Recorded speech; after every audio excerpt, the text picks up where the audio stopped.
Aise, nitakuwa nina swali kwako wewe mfuatiliaji wa tamthilia hii hapa ya Choice. Ningependa kupata maoni mawili matatu kuhusiana na watazamaji wote ambao wamekuwa mkifuatilia tamthilia ya Choice tangu ilipoanza sehemu ya kwanza mpaka sasa hivi imefika sehemu ya 76 ambapo mmekuwa mkifuatilia kweli kweli. Licha ya kupumzisha kwa takriban mwezi mmoja, lakini bado iliporejea bado mlikuwa mkifuatilia kwa kina zaidi. Sasa swali ambalo linakuja kwenu watazamaji, naomba mniambie zaidi ni nchi gani ambazo zilikuwa zikikubali na kupenda sana kufuatilia tamthilia hii hapa ya Choice, au unadhani kwamba ni kwa nini hizo mataifa zilikuwa zikifuatilia zaidi tamthilia hii hapa ya Choice? Kwa takwimu ambazo zinazoonesha kwenye mitandao ya kijamii, haionyeshi waziwazi kwamba kuna asilimia ngapi ya watu ambao wanaotazama zaidi tamthilia hii, kwa sababu ukiachilia mbali kwenye mitandao ya kijamii zinaweza zikaonyesha namba kwenye mitandao, lakini tamthilia hii hapo isiweze kudownloadiwa na kuweza kurushwa kwenye au kubani kwenye flash au kwenye CD. Hivyo basi ukienda kwenye mitandao ya kijamii huenda ikaonyesha Tanzania wanatazama sana tamthilia ya Choice, lakini huenda ikasemekana kwamba tamthilia ya Choice inatazamwa sana Kenya, Uganda, Rwanda, Burundi, Somalia, Kongo, Mozambiki, Rabiki na kwingine kote ambako wanafuatilia. Basi unaweza ukaniambia mtaani kwako huko ni kwa kiasi gani ambapo tamthilia ya Choice wanakuwa wanaidownload na wanarushiana kwenye library kupitia kompyuta, kubani kwenye CD au kubani kwenye kurusha kwenye flash au memory card kutumia kwenye simu kubwa na simu ndogo. Unaweza ukatoa maoni yako. Lakini pia kitu kingine ambacho ningependa tujadili ni kuhusiana na mwendelezo wa tamthilia hii hapa ilipoishia wakati ule pale na wakati hapa ilipoendelea. Maana ilipoishia wakati ule pale ilikuwa ni sehemu ya 70 ambapo wadau walikuwa wakifuatilia zaidi na walikuwa wakipenda zaidi. Ilisimama takriban mwezi mmoja, baadaye mashabiki kuanza kulalamika na baadaye malalamiko hayo kuweza kumfikia Brightline ambaye ni kiongozi wa tamthilia hii hapa na ndio main character wa tamthilia hii hapa, akaamua kutuletea mwendelezo wa sehemu ya 71 mpaka sasa tuko sehemu ya 76.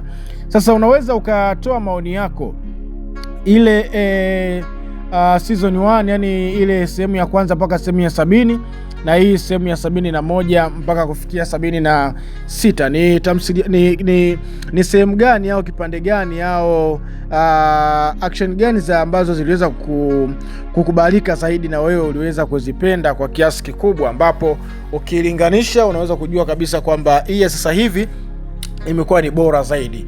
Na hizi picha ambazo unazoziona hapa ni zile za ile tamthilia ambayo iliyoanzaga mwanzoni. Sasa kuna ile ya kipande cha kwanza na kipande cha 30 na hizi picha ambazo unazoziona hapo. Na huyo ambao unamcheki hapo kama kawaida ni star wa movie. Kuna Brightline, lakini pia yuko msanii mwenzie wa kike ambaye ni Clara. Wanafanya vizuri zaidi katika tamthilia hii hapa ya Choice. Sasa unaweza ukaniambia au kaandika hapo ni kwa namna gani ambavyo tamthilia hii imekuja na ubunifu wa hali ya juu, au ile iliyopita ndio ilikuwa na ubunifu wa hali ya juu, ubunifu wa hali ya juu. Kwa hiyo maoni yako ni kitu cha msingi zaidi. Na wasanii ambao wameweza kuigiza tamthilia hii hapa, unaweza ukatoa maoni yako na kusema kwamba umevutiwa na kitu gani katika muendelezo wa tamthilia hii, kwa sababu tunaona kabisa jinsi ambavyo Brightline pamoja na Clara mapenzi yao yanavyozidi kushamiri kila siku.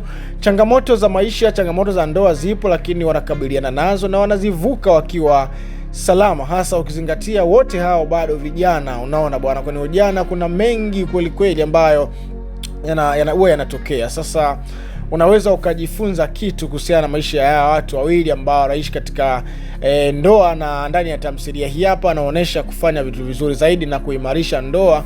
Wanazidi kuhamasisha na kufundisha watu wengine ambao huenda wako katika ndoa lakini wengine bado hawajaingia na wana mfumo, wanahitaji siku moja mfumo wa ndoa waweze kuwasogeza karibu. Kupitia tamthilia hii hapo wameweza kutoa msisitizo na mafunzo kadhaa ambayo wanaonesha wanandoa hawa licha ya changamoto nyingi ambazo wanazozipitia bado wanaonesha kuwa pamoja na bado wanaonesha kuwa na ukaribu wa hali ya juu, unaona bwana.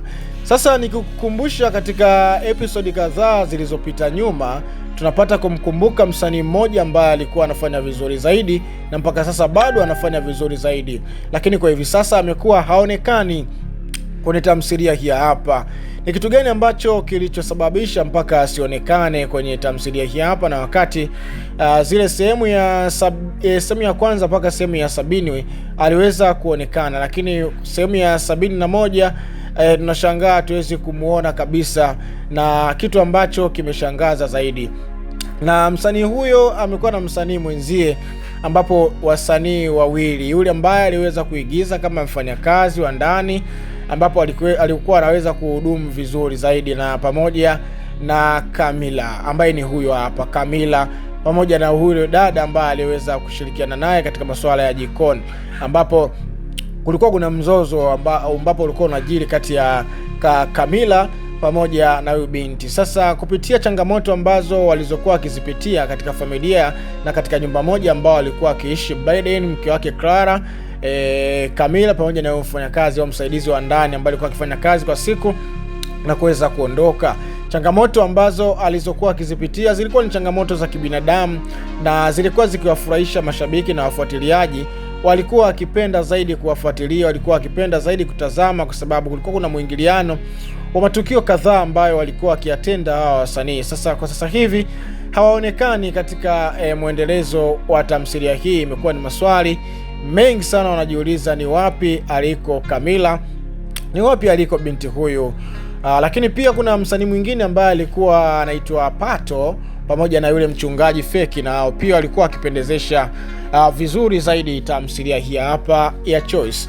Kwa asilimia kubwa walifanya vizuri, ndio maana hata mfumo umeweza kuwakumbuka. Na maanisha, ninavyosema mfumo, ninamaanisha wale watu ambao waliokuwa wakifuatilia, ambao ni mashabiki kindakindaki, unaona bwana. Kwa hiyo tunaweza tukasema kwamba hii imekuwa ni taarifa na habari njema kwako wewe kwa ajili ya kuweza kutoa maoni.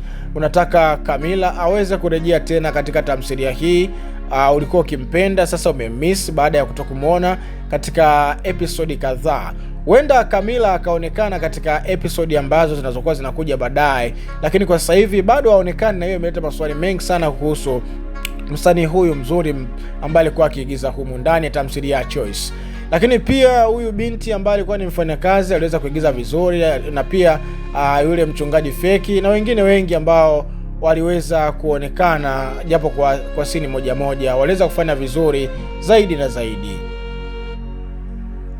Na katika mwendelezo wanahitaji kupata mwendelezo ambao watakuwa wakifuatilia kwa ukaribu na kwa kina zaidi. Sasa hayo mengi na mengine mengi, unaweza ukaandika maoni yako, sababu maoni yako ni kitu cha msingi zaidi ambacho kinaangaliwa pia kwenye tamthilia hii ama mwendelezo wa hii taarifa ambayo nimeweza kukuwasilishia na kukufikia wewe kokote kule ambako uliko, ukiwa ni Mkenya, ukiwa ni mtu wa Kongo, Rwanda, Burundi, Somalia, Kongo, Mombasa na sehemu yote ambayo unaisikia sauti yangu. Kama hujasubscribe, ufanye subscribe. Nakushukuru sana kwa muda wako. Wakati huu ni kutakia wakati mwema hadi wakati mwingine tena. Bye bye.